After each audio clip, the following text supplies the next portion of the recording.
ঠাকুর, মা, স্বামীজির শ্রীচরণে ভক্তিপূর্ণ প্রণাম জানিয়ে আজকের নিবেদন শ্রী শ্রী মায়ের কথা। স্বামী অরূপানন্দ। মায়ের ওখানে কাশীখণ্ড পাঠ হইত। সন্ধ্যায় পাঠের পর কথাবার্তা হইতেছে। আমি বললাম, কাশীতে মরলে কি সবারই মুক্তি হয়? মা বললেন, শাস্ত্রে বলছে হয়। আমি বললাম, তুমি কি দেখলে? ঠাকুর তো দেখেছিলেন শিব তারক ব্রহ্ম মন্ত্র দেন। মা বললেন, কি জানি বাপু, আমি তো কিছু দেখিনি। আমি বললাম, তোমার মুখে না শুনলে বিশ্বাস করি নে। মা বললেন, ঠাকুরকে বলবো। ঠাকুর এ বিশ্বাস করতে চায় না, আমাকে কিছু দেখিয়ে দাও। ইহার পর আমি মুসলমান রাজত্বে ভারতের নানা স্থানে মন্দির ধ্বংসের উল্লেখ করিয়া জিজ্ঞাসা করিলাম, এই যে এত অত্যাচার, তার তিনি কি করলেন? মা বললেন, তার অনন্ত ধৈর্য। এই যে তার মাথায় ঘটি ঘটি জল ঢালছে দিনরাত, তাতেই বা তার কি? আর শুকনো কাপড় দিয়ে ঢেকে পুজো করো, তাতেই বা তার কি? তার অসীম ধৈর্য। পরদিন সকালে খগেন মহারাজ মাকে জিজ্ঞাসা করিলেন, শ্রী শ্রী ঠাকুর কাশীতে এত সব দর্শন করেছিলেন, আপনি কি দেখলেন? উত্তরে মা বলিলেন, রাত্রে বিছানায় শুয়ে জেগে আছি, হঠাৎ দেখি যে বৃন্দাবনের শেঠের বাড়ির নারায়ণ মূর্তি পাশে দাঁড়িয়ে। মূর্তির গলার ফুলের মালা পা পর্যন্ত ঝুলছে। ঠাকুর এই মূর্তির সামনে হাত জোর করে দাঁড়িয়ে। আমি মনে ভাবছি, ঠাকুর এখানে কি করে এলেন? বললুম, ও বিশ্বাস করতে চায় না। ঠাকুর বললেন, বিশ্বাস করবে বই কি, সব সত্য, অর্থাৎ কাশীতে মরলে মুক্তি হয়। সেই নারায়ণ মূর্তি আমাকে দুটি কথা বললেন। তার একটি এই, ঈশ্বর তত্ত্ব না করলে কি তত্ত্বজ্ঞানের উদয় হয়? অপরটি মনে করতে পারছি না। খগেন মহারাজ বললেন, ঠাকুর নারায়ণ মূর্তির সামনে হাত জোর করে কেন? মা বললেন, ও তার ওরকম ভাব ছিল, সকলের সামনে দীনতা। সকালে পূজার পর যখন প্রসাদানিতে গিয়াছি, পূর্বদিনের কথা মনে করিয়া জিজ্ঞাসা করিলাম, বলো, কাশীতে মরলে মুক্তি হয় কি না, কি দেখলে? মা বললেন, শাস্ত্রাদিতে আছে, আর এত লোক আসছে, মুক্তি হয়। তার শরণাগত যে, তার মুক্তি হবে না তো হবে কি? আমি বললাম, শরণাগত যে, তার তো মুক্তি হবে। যে শরণাগত নয়, ভক্ত নয়, বিধর্মী, এদের মুক্তি হবে কি না? মা বললেন, তাদেরও হবে। কাশী চৈতন্যময় স্থান, এখানে সব জীব চৈতন্যময়, পোকাটা মাকড়টা পর্যন্ত। ভক্তাভক্ত বিধর্মী যে এখানে মরবে, কীটপতঙ্গ পর্যন্ত, তারই মুক্তি হবে। আমি বললাম, সত্য বলছো? মা বললেন, হ্যাঁ সত্য বই কি, নইলে আর স্থান মাহাত্ম্য কী? প্রসাদী মিষ্টির গন্ধে আমার হাতে একটা মাছি বসিয়াছিল, সেটিকে দেখাইয়া বলিলাম, এই মাছিটারও? মা বললেন, হ্যাঁ মাছিটারও হবে। এখানে সব চৈতন্যময় জীব। ভূদেব দুটো পায়রা নিতে চেয়েছিল, উপরে সিঁড়ির কোথায় বাসা হয়েছিল। আমি বললাম, ওরে না না, এরা কাশীবাসী, এদের নিতে নেই। বাংলাদেশের মেয়ে ছেলে সব, দেখলে বাঙালি টোলায়, এদের কি ঘর বাড়ি, আত্মীয় স্বজনের মায়া নেই? এরা সব কাশী লাভের জন্য এখানে এসেছে, বেশ জ্ঞান, মায়া নেই।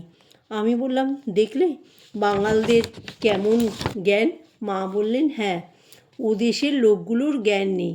এই তাজপুরের ওরা, ওদের তো এখানে বাড়ি রয়েছে, তবু কাশীবাসের নামে ভয় পায়, মনে করে বাড়িতে থাকলে যেন মরবে না, মরণ তো সঙ্গে সঙ্গেই আছে।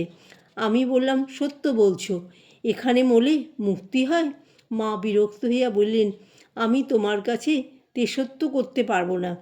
এক সত্যেই রক্ষে নেই, তা আবার তেষত্ব কাশীতে? আমি বললাম, হাসিয়া দেখো, আমার যেন কাশীতে মৃত্যু না হয়, তাহলে আমিই বা কোথায় আর তুমিই বা কোথায় থাকবে? দেখাই হবে না। মা হেসে বললেন, আমার কাশী চাইনি। আমি বললাম, মা, একটা কিছু প্রত্যক্ষ হলে তবে তো বিশ্বাস হয়। মা বললেন, তা মানুষ মহাজনদের কথা নেবে না তো কী করবে? মুনি ঋষিরা যা বলে গেছেন, মহাজনেরা যে পথে গেছেন, তাছাড়া আর পথ কী? আমি বললাম, প্রত্যক্ষ যারা দেখেছেন তাদের কথা শুনবো না তো কী করব? তাই তো তোমাকে জিজ্ঞাসা করি, তুমি বললে তবে তোমাকে ছাড়ব।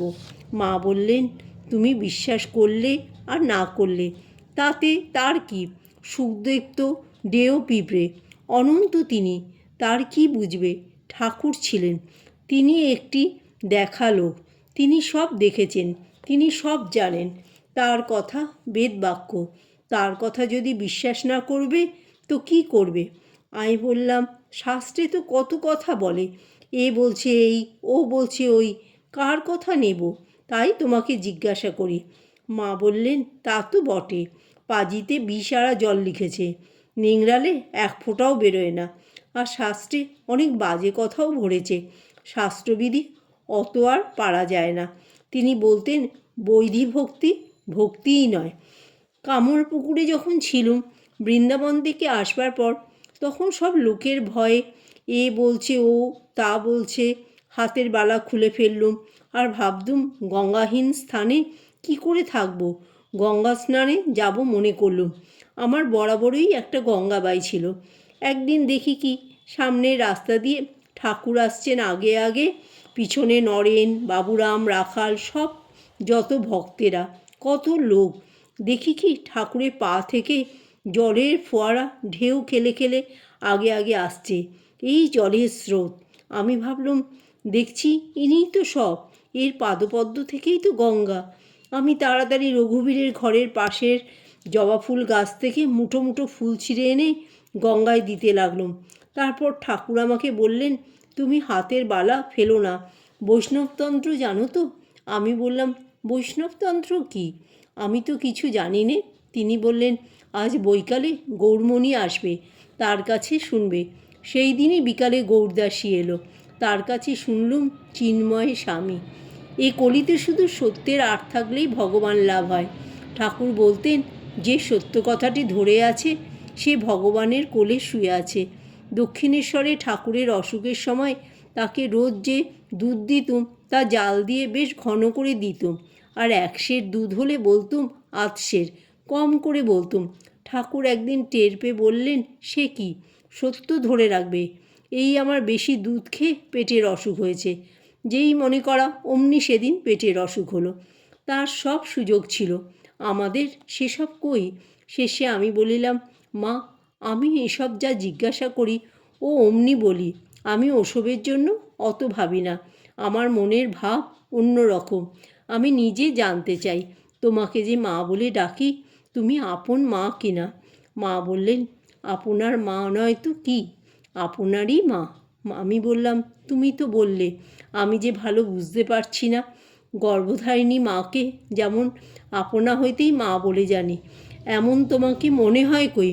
মা বললেন, আহা, তাই তো, পরক্ষণেই বলিতেছেন, তিনি মা বাপ বাছা, তিনি মা বাপ হয়েছেন, অর্থাৎ মা বাপের দৃষ্টান্ত দিলাম, তাহারাও তিনি। জয় মা শারদা।